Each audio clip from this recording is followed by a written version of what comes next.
Welcome back, boy moders, girl bosses, and emperors. I have a question for you. What do you think of this block? It's a block, right? It's nothing too special, you could maybe, break it, you could pick it up, you could carry it around, you could maybe put it somewhere else even. That'd be kind of crazy, right? But overall, it's nothing special. Now here's another question. What do you think of this block? Functionally, exact same. No differences between this block and the last block. However, this block is inaccessible. You can't touch it. You can't pick it up. You can see it. It's there. But it's inaccessible. Now, in my book, the second block is way fucking cooler than the first one. For some reason, ever since I was a kid, something that really resonated with me in games is the idea of inaccessible areas. And I'm not talking about areas that are like rumored to exist. No, nothing like, oh, if you bomb this one specific part of the wall at 10 past 6 on a Tuesday, you find a secret cave and there's a very funny goblin in there. No, I'm talking about like places that exist within games that you can see with your own eyes and not actually get to. Because the game's just like, nah, you can't go there. Fuck you. You can't go there. We put it in the game, but not so you can go there. Now, a lot of the time, these places don't really have anything that interesting going on, but that didn't stop people from being obsessed with these places. Like, if anything, that just kind of added fuel to the fire, because it's like, okay, if there's nothing going on here, why am I not allowed to get there? Surely there's more to this than meets the eye. I mean, look at Bill's Garden in Pokemon Red and Blue. That is literally just 4 tiles of grass. That is all it is. But if you're familiar with it, you know how much people have theorized about this and, how much they wanted to get there as a kid to see what was there, theorizing if there were, like, incredibly high-level Pokemon or maybe secret Pokemon back there. In reality, it literally is just 4 tiles of grass that don't do anything, but that didn't matter back then. It looked like that, but the fact that you couldn't get there is what made you think there's more to this. Now, sometimes these inaccessible areas do have, like, some kind of a mystery surrounding them, like that black box on the file select screen in Super Mario 64 DS, or that cliff in Super Mario Galaxy 2 with those spooky-looking aliens on it, or literally anywhere other than the corner when you're fighting Bison in Street Fighter V. But of course, a lot of the time, these places don't have any kind of mystery surrounding them. There's not really much more to them than the fact that they're a place that exists that you can't go. And really, that's all you need. It's like a subtle fuck you from the developers. Like, yeah, thanks for buying our game. Here's part of it that you'll never experience. So today, I just wanted to share some of my favorite inaccessible areas in games. Areas that really don't have anything going on at all. No kind of mystery or significance to anything. But it didn't matter. They were places that I wanted to go, that I couldn't, and that really bugged the shit out of me. And there's one in particular I'm gonna save to the end, that absolutely drove me up the fucking wall. First off, I want to talk about a game that I played to death as a kid, and that's Mario Kart DS. Pretty fucking cool game, probably like a top 3 Mario Kart. It's got dry bones, it introduced retro tracks, even if like most of the ones in this game are pretty ass, but still, effort made. A lot of tracks, you'd love to see it. But yeah, I really did play an absurd amount of this game when I was younger. This is the game that I have to thank for my R button on my DSi being destroyed, but that's neither here nor there. However, when you play so much of a game, you're eventually gonna get bored of, doing what you're supposed to do, which is just, driving around and throwing funny little items. Eventually, you kind of slow down and you notice things in the background. And then you really want to go to those things in the background, even if you can't. Specifically, on Sheep Sheep Beach, there's a ton of stuff that I just kind of wanted to get to that I couldn't. First off, there's this fucking lighthouse near the end of the track. You can't get up here. I really wanted to get up here. You can't. I probably spent hours and hours going off this ramp with a mushroom at every possible angle just trying to get up there, but no luck. Now I can go up there with like a cheat code, but there's no collision up there, so you just fall through the floor, and that's that. A little bit underwhelming, but hey, it's kind of fulfilling, I guess. I also really wanted to like explore this sort of tropical area after the lighthouse. I just really wanted to like be in there with all the trees and stuff and see what was going on. Unfortunately, in reality, there's not much going on back there. It's just a couple of PNGs, and that's that. Now, while that's kind of disappointing, this little bit of grass just over the fence does have collision. You can drive around on it. I'm pretty sure there's no way to get back here without cheats, but it's kind of cool. It's something you can drive on anyway. However, the part of this track that really bugged me when I was younger was these little huts near the start of the track. There's nothing separating you from these huts other than just one teeny little shitty PNG fence. But still, there's no way to get to them. This is Mario Kart DS, this is not Mario Kart Wii. You can't just like look at a wall funny and oh, you clip through it, isn't that cool?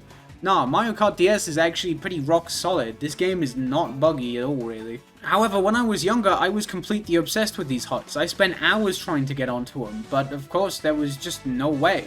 And there's nothing to them, like, they're just shitty little square huts with a silly little bridge, but I didn't care. I think it was the fact that there was nothing between me and them other than this one shitty little fence, but that was enough to keep me out, and it bugged me to no end when I was younger.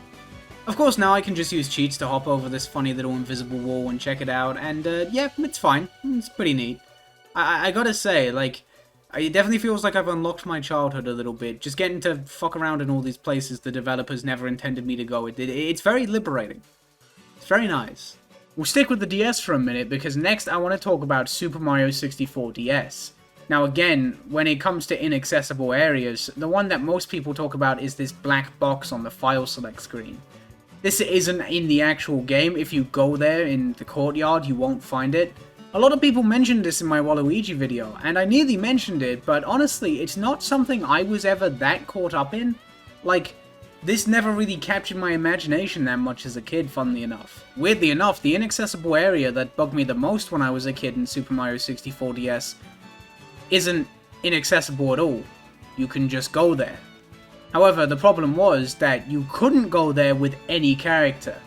That's what bugged me. See, Super Mario 64 DS has 4 characters: Yoshi, Mario, Luigi, and Wario.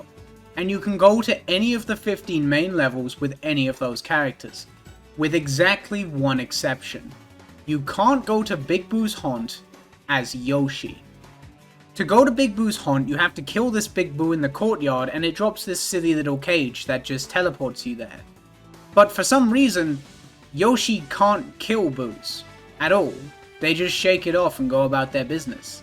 I always found this really weird, and it really annoyed me, because for some reason I really wanted to go to Big Boo's Haunt as Yoshi. It's not like there's anything in there that Yoshi could do that anyone else couldn't, but it's the fact that I can't go there as Yoshi. That's literally it. I can't go there, therefore I want to go there. Looking back, I think I understand why they did this though. It's pretty clear that they kind of wanted you to unlock a character with the character that you had before them, if that makes sense. To unlock Mario, you need to use Yoshi, because Yoshi's going to be the only other character you have. To get Luigi, you need to go to Big Boo's Haunt, which Mario is the only character you'd have at that time who can do that. And to get Wario, you need Luigi, because you have to use his Power Flower ability to go through this mirror, which no one else can do. Of course, you can glitch back there with any character, because this is Super Mario 64 DS, but that's neither here nor there. However, if Yoshi could go to Big Boo's Haunt, you could pretty easily break this order. It would be possible to unlock Luigi with Yoshi without ever unlocking Mario, and you'd kind of throw this whole thing into whack, so I kind of understand it, even though it does really bug me. Also, one thing that I found kind of interesting, even though you're never meant to go there, if you go to Wario's level as Yoshi and fight Chief Chili, Chief Chili has dialogue for when you battle him as Yoshi, even though you should never be able to do that. It's funny, it's like they actually anticipated Yoshi glitching through the mirror to get to Wario's level. Here's another Mario Kart one I remember very fondly, and I'm sorry so many of these are Mario related. You have to keep in mind this is all from when I was a kid, and 10-year-old me was not that fixated on having a, you know, big cool variety of games. It was more just kinda buy the thing with Mario on the cover and work from there. But yeah, Mario Kart Wii. Very fucking cool game. Arguably the peak of the franchise. It feels amazing to drive. It's got Funky Kong. It's got sick as fuck shortcuts. It's got Funky Kong. It's got really, really good tracks for the most part. And it's even got Funky Kong. Now, I played a shit ton of this game, but I wasn't all that fixated on, you know, beating all the staff ghosts or being the sickest spindrifter or whatever. I was more interested in looking at stuff. Specifically this ledge on Wario's gold mine. I wanted to get there. Like, really, really bad. I cannot begin to tell you how many times I've thrown myself at this fucking ramp trying to get up there. But, I don't know. Again, it's just a place that looks cool, clearly has stuff on it, and I can't get there. Wario's gold mine in general has a lot of really cool out-of-bounds places that you can explore if you disable the out-of-bounds and use a funny little moon jump, but this was the one that struck with me in particular. And now that I can actually get up there, yeah, this is nice. This feels very badass. I appreciate this. Another one I was obsessed with was Cooper Cape and this ledge that the waterfall comes from. I really, really wanted to get up there. I feel like deep down I knew there wasn't going to be anything up there, but I don't care. It's a place that looks cool that I can't get to. And of course now I can get there, and this is nice. This is my place. This is my little, this is my safe space. No one can bother me up here. It's just me, the waterfall, and the ground with no collision. I love it. It's great. Now, I'll leave Mario the fuck alone now, and I want to talk about Ocarina of Time. Now, Ocarina of Time is a game that people have so many memories of, specifically when they played it as kids. And I was no different, right? There's a lot going on in Ocarina of Time, and there's so much to explore and theorize about. However, I think one of the most notorious things about the game in terms of like an inaccessible area is what looks to be like some kind of passage underneath Zora's domain. It is very strange, and I think this was fueled by the fact that at no point in the game does Zora's domain ever get unfrozen, which you'd think it would given how the story plays out. This is the kind of thing that really annoyed me in games when I was younger, like when you'd finish a game and there was very clearly some unresolved stuff. I don't know, I really hated that. However, even when I was younger, I did not give a shit about any of this. I didn't care if there was some kind of secret passage underneath Zora's domain. I was more interested in hanging out with all the shopkeepers. I don't know why, but when I was younger, I was obsessed with trying to get back there, behind the counter, and just vibe with these guys. No clue why. No idea why. Like, there's nothing back there of any significance. It just really appealed to me as a kid for some reason. Maybe I thought they'd have some, like, exclusive dialogue? I don't know.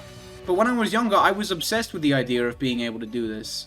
In fairness, I did grow up with the 3DS version of Ocarina of Time, where these guys look significantly less crusty and scary, so maybe that was a factor in all this? You never know. Okay, one more before I get into the big one, right? Team Fortress 2. Pretty cool game. It's got Team, it's got Fortress, and it's even got 2. Developers, here they are. But yeah, I used to play quite a lot of TF2, but I'll be honest, I was defo a bit of a weirdo. I didn't really play the game to, like, play it. I was definitely, like, legally bound to 2 Fort and Hightower, and then I pretty much never played anything else. Now, I typically ended up on much quieter servers than usual, ones that had, like, 4 or 5 players, and occasionally, I'd be on a server and everyone else would leave. I'd be the only one left. Now, instead of doing the normal thing and just leaving and finding another one, I always kind of found myself just checking out the map, just walking around, having a grand old time and looking at stuff. Very normal thing to do, absolutely. Particularly on 2 Fort though, there's so much stuff that you can access that just, I want it. I wanted at it, I really did. Like, over this fence, there's just this entire landscape that you can access, and I really want it out. And then in the actual forts, there's so much going on behind glass windows that you can access. This drove me up the wall when I was younger, but like, obviously it makes complete sense for this to be inaccessible. Like, you can't have nothing there, because that would look kind of weird and lazy. But if you could actually get to these places, it would fuck up the balance that the map has going on. Well, it's 2 Fort, there's not a ton of balance in the first place, but it is what it is. But yeah, if you could actually access these areas in the regular game, you'd fuck up what little bit of balance 2 Fort actually has. Still, for just background flair in a map from 2007, there's so much going on. Like, there's an entire world out there, and there's this, like, underground secret facility, and there's all these doors that you can't go through, and listen, any door that you can't go through in a video game is automatically incredibly fucked up. I want to be able to go through every door in every video game. Nowadays, people have actually gone and disabled the collision that's stopping you from getting to these areas, and they've gone and had a look around for themselves, and it's really cool to see. Now, of course, this is a little bit past my time. I kind of got out of TF2 before people started doing things like this, but still, seeing this kind of stuff means a lot. It's nice to see. So, this is the big one, and kind of the main reason I wanted to make this video in the first place, because this one drove me demented when I was younger. This is pretty specific, but let me know if you had any experience like this with this game. Worms 3D. Absolute banger game. Probably my most played game of all time, and in my opinion, the peak of the franchise. Worms in 2D has never really done anything for me, and out of the 4 3D outings, I think the original Worms 3D holds up as the best. However, I'm not here to convince you that this game is sick as fuck. I'm here to talk about an inaccessible area that drove me up the fucking wall when I was younger. See, Worms 3D features a ton of different maps that you traverse throughout the game single player. 6 tutorial maps, 35 in the campaign, and then a couple other ones from various challenge modes. However, you can't play on all of those maps in the game's multiplayer mode. You can unlock a couple of them, but there's a few that are locked specifically to single player, and for the most part you can understand why. Maps such as Worm and the Beanstalk or Trial of the Damned are kind of designed to be pretty tricky to navigate, and some like Beautiful Balloon are barely even maps in the first place. However, some of them being unplayable in multiplayer makes a lot less sense. For example, the map from Jetpack Challenge 1 is really fucking cool, and you can unlock it in multiplayer. However, the map for Super Sheep Challenge 2 is also pretty badass, and you can't.